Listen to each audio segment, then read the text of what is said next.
اما بعد اعوذ باللہ من الشیطان الرجیم بسم اللہ الرحمن الرحیم۔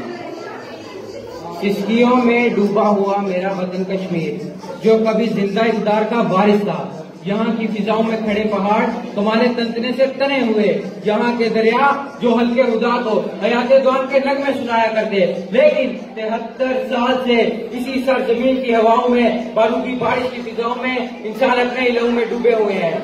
1947 کو جب مہاراجا ہری سنگھ نے کشمیر کا الحاق بھارت کے ساتھ کرنے کی کوشش کی تو کشمیری عوام ظلم کے خلاف اٹھ کھڑے ہوئے اور اپنا حق حکمرانیت مانگا، لیکن اس وقت سے لے کر آج تک بھارت اپنی بے شرمی اور ہٹ درمی کا مظاہرہ کرتے ہوئے کشمیر میں غاصبانہ قبضہ کیے ہوئے ہے۔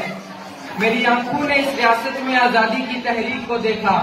ہے، میں نے آزادی کا علم اٹھائے ہوئے، برہان کے ساتھ ساتھ قدموں سے قدم ملائے ہوئے، سروں کو کٹتے ہوئے دیکھا، ٹکڑوں میں بڑھتے ہوئے دیکھا، وفا کے پرچموں کی مانند سروں کو لٹکے ہوئے دیکھا، تو پھر میں سید علی گیلانی اور برہان وانی بن کر کہنے لگا، تیرے گناہوں کے پاپوں کو سرے بازار پھوڑ جاؤں گا،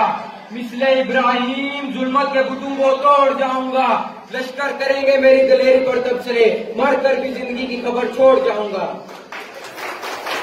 بھارت نے کشمیر پر قبضہ کرنے کے لیے ہر آزمایا، وہ اس خطے پر تو قابض ہو گیا، لیکن وہ کشمیریوں کی سوچوں کو غلام نہ بنا سکا، اور وہ بھارت کے تمام مظالم سہنے کے بعد بھی اپنے حق اداریت سے پیچھے نہ ہٹے، اور ان کا ایک ہی نعرہ ہے،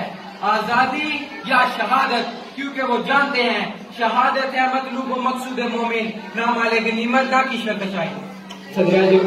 کشمیری عوام تو یہ چاہتی ہے کہ اس مسئلے کو پرامن طریقے سے حل کیا جائے، لیکن اس مودی کی قوم کو لڑنے کا اتنا شوق کیوں ہے؟ مقبول بٹ نے تو اپنا حق ارادیت مانگا کہ مودی کی قوم کو لڑنے کا اتنا شوق کیوں ہے؟ برہان وانی نے تو اپنا کشمیر مانگا تھا کہ مودی کی قوم کو لڑنے کا اتنا شوق کیوں ہے؟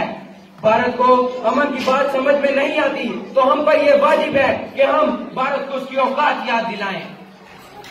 ظلم